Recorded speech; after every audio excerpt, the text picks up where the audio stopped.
going on, everybody? I am Darth Martin, aka Venue Music Playlist, and tonight I am sitting down with our featured artist of the week. The artist spotlight is on Saxman. How are you, sir?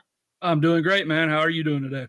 Oh, tired of the day, tired of the corporate life, but happy to be sitting down and talking a little bit of music with you. So when when you got the message that you were going to be artist of the week, what was the first thing that went through your mind? I was like, "You're pulling my leg, man. You're joking." It was, I mean, kind of there. I was lost to words and all because I mean, there's so many artists and all that I see and try to support and all that I feel is just deserves so much more spotlight and credit than myself. And I'm just, I'm the type of guy.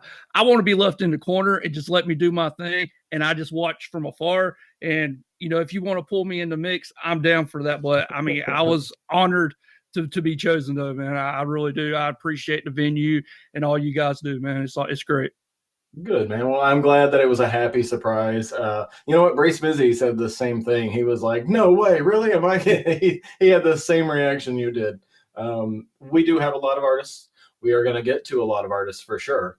Uh, if you haven't been chosen yet, your time is probably coming, and it's probably coming sooner than you think. But we had to go with Saxman because the talent level is just ridiculous. So I want you to take us through this a little bit. How long have you been playing? What is your background? I started playing middle school back in 1999, so it's like 20 something years and all. And I grew up, just like any middle school kid, going through middle school, high school, learning the basic, orchestra pieces, marching band, and jazz was like a huge thing for me in high school. And I really got into that. So went to college, did the jazz ensemble and all Nice. that there, went on tour with them and all. And once I got out of that, one of my I majored in music education and had a secondary as a like ministry, music ministry and all. So I went and had a couple, I guess a couple of gigs as like a music minister and all, and the whole church thing just said it just wasn't for me and all. So long story short, later on, years go by, and my son started following in my footsteps. He's also a sax player as well, and he started a marching band at my old high school, and I started teaching woodwinds there for a few years, and then after that, I'm not the actually the kids kind of inspired me to kind of push forward because teaching them, telling them, if you don't, push yourself hard now, you're never going to be able to push yourself later. And I got to thinking, I'm like, well, I'm telling these kids to push themselves, and I'm sitting here, I'm not doing anything, I'm kind of late, putting the sax in its case, and just pull it out every now and then. So I'm like, I want to give this solo thing a try and try to see if I can get a few gigs or two. And got a small little Bluetooth PA, and it's just me, my sax, a little small speaker, probably about yay big, and my iPad. And got my first gig at a pizzeria. Didn't know what the hell I was doing. The pizzeria. Yeah, at a little pizzeria here in my hometown, and all. Didn't know what I was doing. Did that. It went pretty well and all. And then I started, picking up some more gigs and all. And then 2 years ago, I had a massive heart attack, and that put a halt on everything. And Yeah. and right before I was just starting to get like my social media pages up and running and everything. So honestly, I didn't think I was ever going to get back into it and all. But once I started recovering and all, I went to a couple open mics and played like one, two songs, and just kind of slowly started building it back up Right. and all. And I've made a lot of new friends in the music community and all that really inspired me to get back out there. And I started getting more gigs, got my social media pages up and running better. And then that's when I started recording stuff and started booking private gigs and all. And it's kind of learn from others that were doing the same thing, but have been doing it longer and kind of learn from them, Sure. what I did before of kind of what I was doing wrong and how to, fix that or what I was doing right and how to improve it and all. Okay. Oh, well, I mean, that makes sense. I didn't realize that you had been taken out of the game Yeah, for so long. So you've been back into it for a couple of years now. I caught the live gig the other night that you had. That was phenomenal, phenomenal work, man. Like, just I have said it multiple times on the live streams and stuff, but you stole the show because you're that damn good. I So appreciate it, man. Thank thank you. you for sharing all of that with us. I've also noted to you that I've seen your progression. Gabriel introduced me to your music, like the first live stream that I ever joined in back in January. Yeah. And I heard from that point to what you've got coming up now, with the hell, what is it, Hellfire? Is that what that's called? Yeah. with with Hellfire. with the Hellfire project that's coming up, the progression is, you've moved a long way in a very short amount of time. Tell Oh me yeah. what the writing process is like nowadays. Well, I'm gonna go back a little bit and kind of give you a history of when I first started. Last year was the first time I ever started writing. I think it was like in, I want to say March, April, probably around this time was the first time I started writing. And I've written stuff like parts for different instruments and all, but I've never written like anything for like just solo for sax or anything. No, like backing tracks, anything like that, and all. And just one day, I was talking to a good friend of mine, and he was telling me, he's like, here, in the music community, it's like anywhere you get a gig, it's nobody wants to hear originals. It's all, they want to hear cover songs. They want to hear stuff that they know. And a lot of the bars and stuff, they want to hear like country stuff and all, which is, I mean, it's fun to play, but it's difficult to find stuff like that for Sure, sax sure. and all.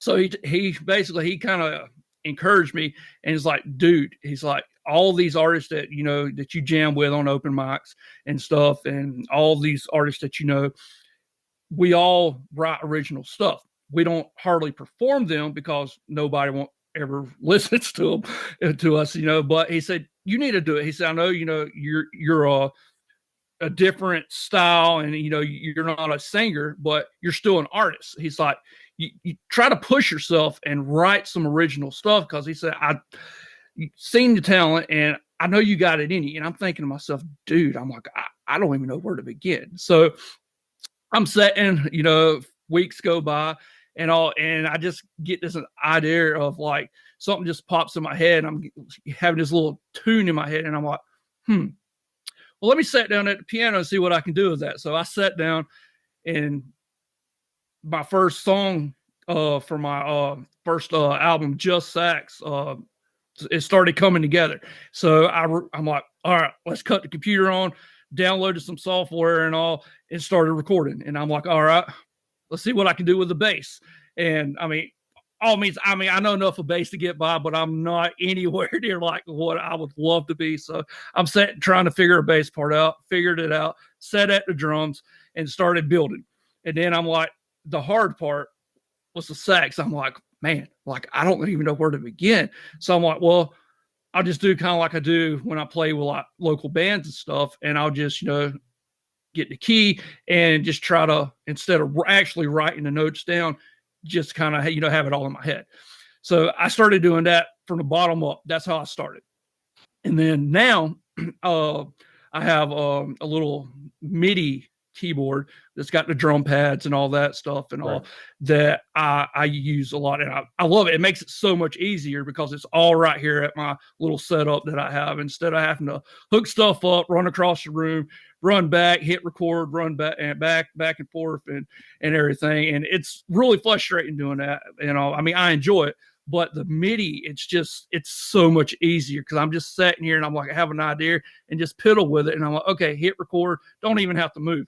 So with that, that's kind of what I kind of went from building, like from the bass, from like starting from building from like a piano to, your bass, drums, and just kind of layering stuff to kind of doing it all on the MIDI and all. And then when I joined the venue, which was around, I think, towards the end of January, 1st February, somewhere like that. And as all the artists that I've listened to and all, I've noticed, I'm like, dude, I feel so out of place because like every the the genre and stuff, it's like it's so different than anything that I used to play in or anything like that, you know. And I'm, you know, I listen to a lot of the types of genres of the artists that we have in the venue and all, but I never thought, you know, to kind of add that to anything sax related and all. It's like, because, you know, you listen to different things like, you know,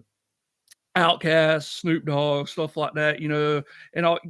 You don't think, you know, well, this song could use some sax in it, you know. Yeah, it never occurred to me. So I'm like, I'm like, well, listen to all that. I'm like, I got to expire. I'm like, well, I'm going to try to make a beat and see what I can do with it. And that just kind of inspired me to use the MIDI and with the drum pads. And I started learning new functions, would add in sound effects and stuff like that. And just kind of just went off the bat with it and just kind of went from there.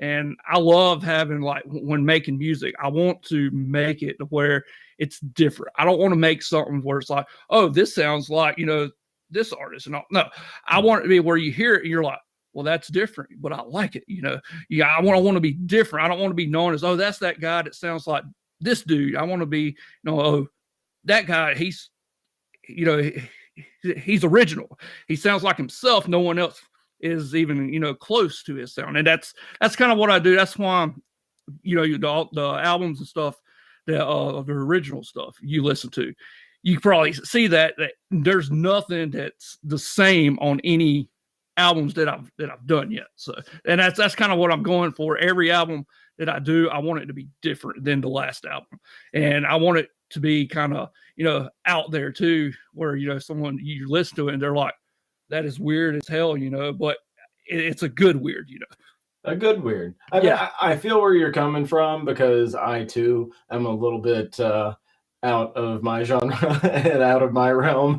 yeah. So I get where you're coming from on that. But man, I can tell just talking to you, I can tell that you have excitement in your voice about music. And you've been doing this from way back, like me. And you've got like this fire in you now, and you're writing different and you're experimenting. And it seems like you're on this journey and it's just going to keep going. What do you see, you know, over the horizon? What's coming up next for Saxman? Well, hopefully a lot of cool stuff. But right now, I got which, you know, the Hellfire album is coming soon that I just finished. I'm April working. 1st. Yes, Everybody, April April 1st. 1st. It is no joke. It's not April Fool's prank. It's really happening. But I'm working on another album. I don't have a name for it yet.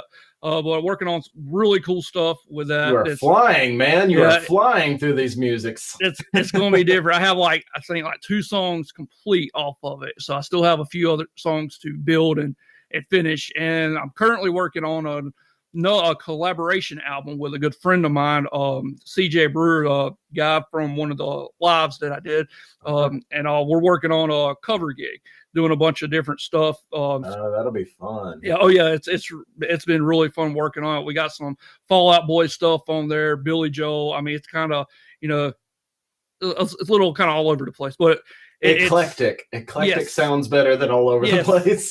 There you go. But got that working, and got some promising private gigs and stuff in the future. I'm going to be booking and hopefully playing it soon and all. But as far as that, I mean, the sky's the limit. So I'm just along for the ride and just enjoying every minute of it. That's a great attitude. It's a great way to be. I know that you have a, potential collaborative effort coming up with Ed Bonish, our formerly featured artist. I know he told me he wants to get you on some sax on one of his tunes, so that'll be really cool. Like the Northeast hip hop vibes clashing with that. Oh And I yeah. know me and you at some point, we keep talking about it. We're going to be having this whole sax man guitar duel. So that's going to definitely happen. Will you please tell the people here about your merch? What type of merch are you offering, and where can they find this stuff? Where can they find your music? Um, right now the merch, all I have as far as like selling wise is I have decals. And right now, you come to any gigs if you're in the local areas of where I play, I'll have a table up selling my decals. They're like $2 a piece. I do have some Ken koozies. I actually have one right here. I've only made a few select handfuls of these, like only 10 exist. Those are so cool, and I'm getting one. Yes, the winner of the Saxman contest. If you didn't enter, you missed out. But I made like 10 of those as kind of just a sample, just to see how durable they are and see how well people, if anyone would, want them. And also, depending on, how well they do, and I may make more and sell those as well. But as far as just selling right now, I'd have like I said, the decals. But music wise, I'm pretty much all streaming services: Spotify, iTunes, Pandora. I have my own station on iHeart Radio as well. That's pretty cool. YouTube, lots of videos on there of live performances and all my albums and everything is on there, and all the other streaming services that I cannot name because I don't know them all and don't have time to name them all. But right. I'm out there. You can just search Saxman. If you see right behind him over here, it says at Sax_man_HR. You will be able to find him there as well on most social media platforms. My name is Venue Music Playlist, aka Darth Martin. This is Saxman. Thank you so much for joining us.